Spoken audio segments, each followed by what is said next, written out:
Hello दोस्तों, नमस्कार। कैसे हैं सभी दोस्त? मैं आशा करता हूँ आप सभी दोस्त अच्छे होंगे, मस्त होंगे, स्वस्थ होंगे। तो आज मैं बात करता हूँ assistant loco pilot Indian railway. तो असिस्टेंट लोको पायलट बनने के लिए अपन को क्या क्या चाहिए, तो क्या ट्रेड होना चाहिए, कैसे फॉर्म फिल करें या आवेदन कर सकते हैं, कौन कौन आवेदन कर सकता है, कौन नहीं कर सकता है। तो आज इसके लिए अपन आज बात करने वाले हैं असिस्टेंट लोको पायलट। चलिए दोस्तों, वीडियो को शुरू करने से पहले आप सभी दोस्त वीडियो को लाइक कर दें, शेयर कर दें। जिन दोस्तों को नहीं पता है, जो पहली बार रेलवे की तैयारी कर रहे हैं, तो वो भी दोस्त इस चैनल से जुड़ जाइए। यहाँ से आपको बहुत कुछ सीखने को मिलेगा और मैं आशा करता हूँ कि आपको अच्छे से समझ में आएगा। तो आई होप यू, मैं आशा करता हूँ आप सभी दोस्त अच्छे होंगे, मस्त होंगे, स्वस्थ होंगे और अपनी अपनी ज़िंदगी में मस्त होंगे, हैप्पी होंगे और खुश होंगे। तो चलो, वीडियो शुरू करने से पहले चलो मैं लोको पायलट की, असिस्टेंट लोको पायलट की बात करता हूँ। चलिए दोस्तों, सबसे पहले देखिए, जब कोई आरआरबी से वैकेंसी आती है रेएलपी की, तो आरआरबी की वैकेंसी आने के बाद उसमें डेट दी जाती है कि भाई इतनी तारीख से फॉर्म भरना स्टार्ट होंगे और इतने तारीख से फॉर्म भरना लास्ट डेट इतने तारीख तक रहेगी। ठीक है। कौन कौन कर सकता है इसमें आवेदन? तो इसमें आवेदन कर सकता है, एक तो कर सकते हैं जिनके पास आईटीआई से ट्रेड हो। मतलब ट्रेड, आईटीआई में ट्रेड होती है कई तरह की। ट्रेड में इलेक्ट्रिशियन है, डीजल है, मैकेनिक है और फिटर है। ऐसे ये ट्रेड होती हैं। तो अगर आपके पास आईटीआई है और आईटीआई से आपने ये इस प्रकार की ट्रेड कर रखी है, तो आप बिल्कुल आवेदन कर सकते हैं। तो इसको क्वालिफिकेशन इसमें क्या चाहिए? क्वालिफिकेशन में 10+2 प्लस आईटीआई। ठीक है, आईटीआई में आपका जो भी डिप्लोमा है वो चलेगा। ठीक है। फिर इसमें आता है, फिर आता है एज की बात करते हैं। तो एज इसमें कितने तक ले सकता है? देखो, वो आरआरबी के ऊपर डिपेंड करता है कि आरआरबी आपकी एज कितनी ले सकता है। वैसे 19 से 24 भी ले सकता है, 24 से 35 भी ले सकता है, 30 भी ले सकता है और 26 भी ले सकता है। वो आरआरबी के ऊपर डिपेंड करता है। हालांकि जो लेता है, लेकिन आपको एज में छूट मिल जाती है। ठीक है दोस्तों, यहाँ तक बात क्लियर है आपको? अब आती है एग्जामिनेशन। इसका एग्जामिनेशन होता है जहाँ से आपका सेंटर होगा। मान लो जहाँ से आपने फॉर्म फिल किया है, वहाँ से 50 किलोमीटर या 100 किलोमीटर या 200 किलोमीटर की दूरी पर आपका एग्ज़ाम सेंटर आएगा। ठीक है, ये बात क्लियर है सभी दोस्तों को? तो क्लियर है, तो मैं आगे बढ़ता हूँ और इस प्रकार की मैं बातें बताता हूँ आपको।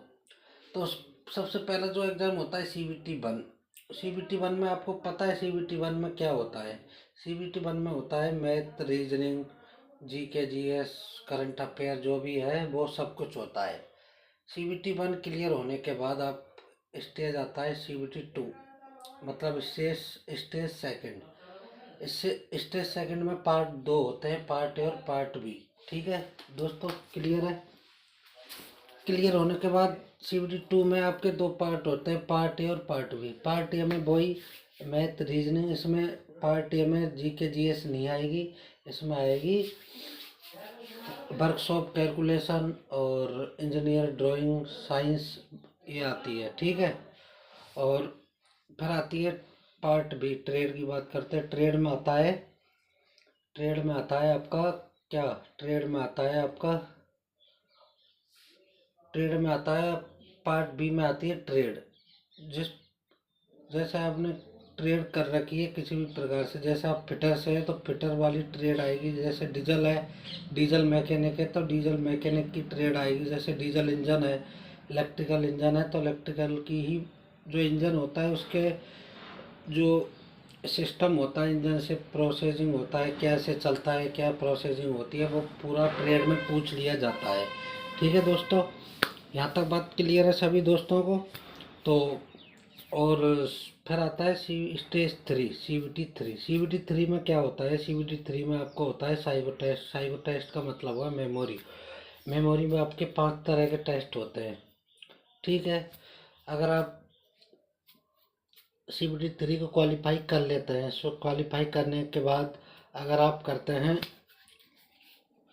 फिर होता है आपका मेडिकल। मेडिकल में आपके पूरे जितने भी बॉडी है तो वो पूरी जांच की जाती है। एक एक अंग का जो पार्ट है उसको चेक किया जाता है, कहीं कोई पार्ट में कोई किसी प्रकार की कोई दिक्कत तो नहीं है। अगर आपकी आंख में कोई कलर विजन है तो आपका सिलेक्शन होने में प्रॉब्लम हो सकती है। इसमें आंखें जो होती हैं वो 6x6 की होती है, 6x6 लेता है मेडिकल में आंखें। कलर विजन नहीं होना चाहिए, नो विजन होना चाहिए, बिल्कुल क्लियरिटी होनी चाहिए आंखों की, कोई इशू नहीं होना चाहिए आंखों में। ठीक है। और बहुत से लोगों का सवाल ये होता है, सर हमारे चश्मे लगे हों, चश्मे से कोई प्रॉब्लम नहीं है, लेकिन आपको दिखना चाहिए ना, कलर विजन से कोई दिक्कत नहीं है। ठीक है। फिर आते हैं मेडिकल होने के बाद आती है फाइनल मेरिट। फाइनल मेरिट होने के बाद आपका जिस डिवीज़न से आप फॉर्म भरे हैं वहाँ की कट ऑफ जाती है भाई, कितनी गई है, तो उसके हिसाब से आपसे सिलेक्शन होता है। तो सिलेक्शन के मोड पर फिर कुछ दिन बाद आपको, मतलब 2 महीने 3 महीने या 1.5 महीने के अंतराल में आपको जॉइनिंग लेटर मिल जाता है। जॉइनिंग, जहाँ से आपको जॉइनिंग मिलेगी वहाँ आपको ट्रेनिंग में जाना पड़ेगा। ठीक है। तो दोस्तों इसके लिए तो आपको जाना पड़ेगा वहाँ पे।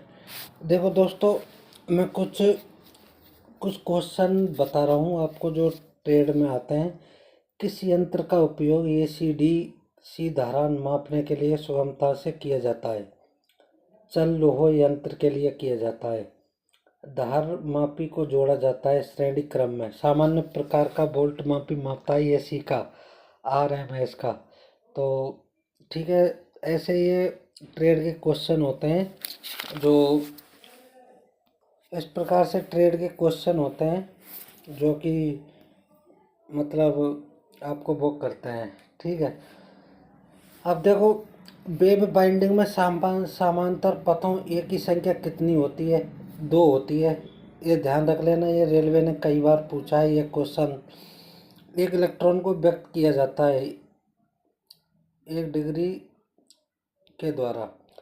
अल्टरनेटर द्वारा उत्पन्न विभव की आवृत्ति किस पर निर्भर करती है?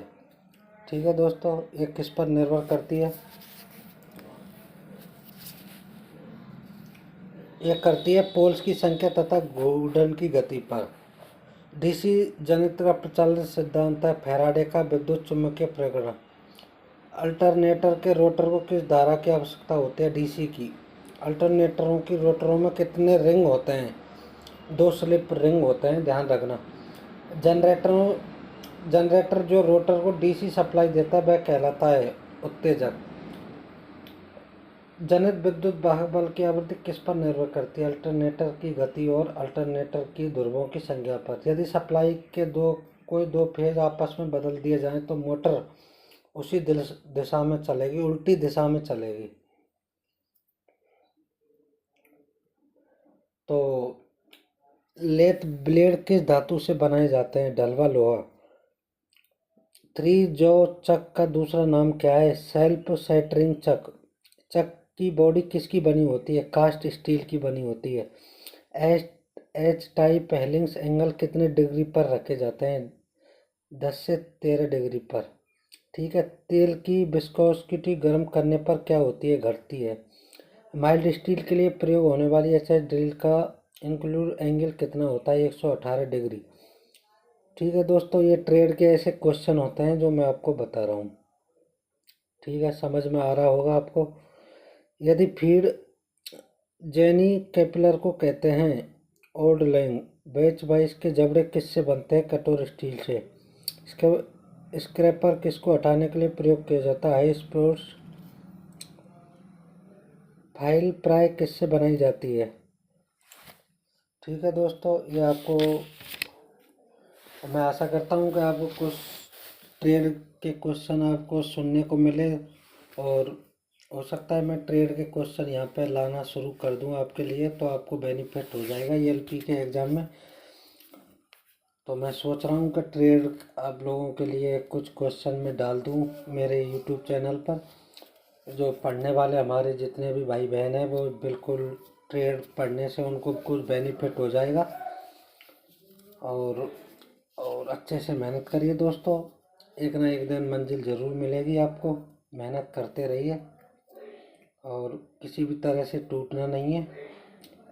किसी भी प्रकार से मेहनत करते रहिए और ना किसी प्रकार से कोई डिप्रेशन में आना है। बिल्कुल मस्त रहिए, स्वस्थ रहिए दिमाग को, और एग्ज़ाम देते रहिए। एक ना एक दिन ज़रूर आपका मेरिट लिस्ट में नाम आएगा। तो आपको वीडियो कैसी लगी आप ज़रूर कमेंट करके बताइए, और कमेंट में लाल दिल ज़रूर भेजिए,